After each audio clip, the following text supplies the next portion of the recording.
Masak masakan kampung requestan dari Pak Suami. Assalamualaikum teman-teman. Kalian pernah dengar nggak sih kalau orang bilang nasi jagung dengan marongki? Bener banget. Nggak ada hujan, nggak ada angin, tiba-tiba Pak Suami minta dimasakin nasi jagung dengan marongki dan dadar jagung. Buat yang nggak tahu dengan marongki itu ya kayak gini nih. Sayur daun kelor. Ini namanya kalau bahasa Maduranya marongki.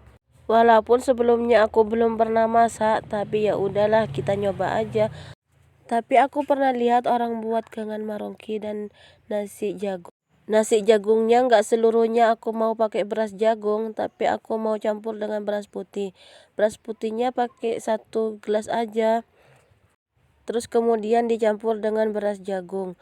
Kalau seluruhnya beras jagung, takutnya kalau belum terbiasa takut sakit perut. Tapi nasi jagung juga bagus kok buat kesehatan. Kalau kalian penderita kencing manis, makan nasi jagung, nggak usah dicampur beras putih, itu bagus. Setelah beras jagungnya dipasang, kemudian kita aduk-aduk ya, biar beras putihnya sama beras jagungnya menyatu. Kemudian cuci beras sampai bersih, terus kemudian dikucek-kucek. Karena beras jagungnya itu masih banyak kotorannya. Bersihkan sampai benar-benar bersih. Seperti biasa aku mau masak dengan diliwat, kemudian masukkan beras dalam wajan yang ada airnya. Jangan lupa sesekali diaduk biar bawahnya nggak gosong. Biarkan sampai setengah masak dan airnya menyusut. Setelah nasinya setengah masak dan airnya sudah menyusut, kemudian dipindah ke dalam sopluk atau ke dalam dangdang ini. Kemudian masak dengan api kecil saja dan biarkan sampai masak sendiri. Sambil nunggu nasinya matang, kita pindah ke marongki. Nah, ini daun kelornya dicabuti dulu ya. Diambil daun-daunnya aja, jangan sampai ranting-rantingnya ikut. Dulu aku belum tahu tuh bantuin orang untuk dicabut sama ranting-rantingnya.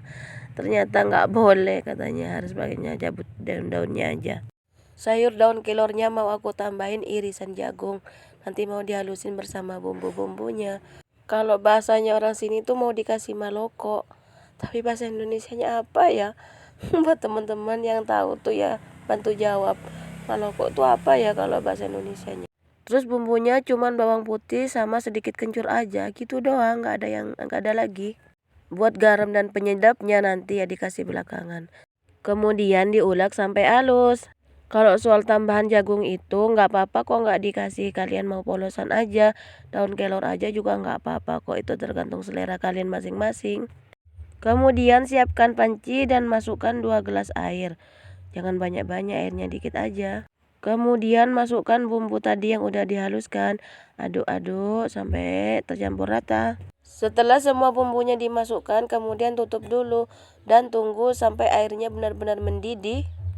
Setelah airnya mendidih dan bergelubuk-gelubuk-gelubuk, kemudian masukkan daun kelornya yang udah dicuci bersih ya. Jangan lama-lama masaknya, sebentar aja, karena daun kelor itu cepat matang. Dan kata orang kalau kelamaan masak itu akan pahit. Kemudian aduk-aduk-aduk. Setelah selesai diaduk dan tercampur rata, matikan kompor. Tunggu dulu, kan belum dikasih penyedap. Katanya sayur tanpa garam itu nggak enak. Apalagi aku tanpa kamu. Gak ada artinya. Apaan sih ngegombal nggak jelas aku ini. Maksudnya aku nasi jagung kalau tanpa daun kelor tuh nggak enak. Selesai sayurnya, kemudian kita pindah ke jagung. Dibuka dulu ya penutupnya jagungnya. Dibuang bulu-bulunya. Bulu perindu, bulu perusak. Entahlah bulu-bulu apa, pokoknya dibersihkan. Kemudian cuci bersih dulu jagungnya. Setelah diiris-iris seperti ini, kemudian kita kasih bumbu. Bumbunya cukup bawang putih, terus aku kasih cabai 1 biji aja. Kemudian kasih penyedap, garam sama micin. Kemudian ulek deh sampai halus. Setelah halus, kemudian kita pindahkan ke bak atau ke wadah ya. Kemudian setelah itu aku tambahkan 2 sendok makan tepung terigu. Kemudian aduk-aduk-aduk sampai tercampur rata. Kemudian aku tambahkan juga irisan daun bawang. Aduk-aduk-aduk biar harum. Kemudian siapkan penggorengan dan tunggu sampai minyaknya panas. Kemudian dadar jagung siap digoreng. Tunggu sampai benar-benar matang. Setelah kuning kecoklatan seperti ini, dadar jagungnya berarti sudah masak.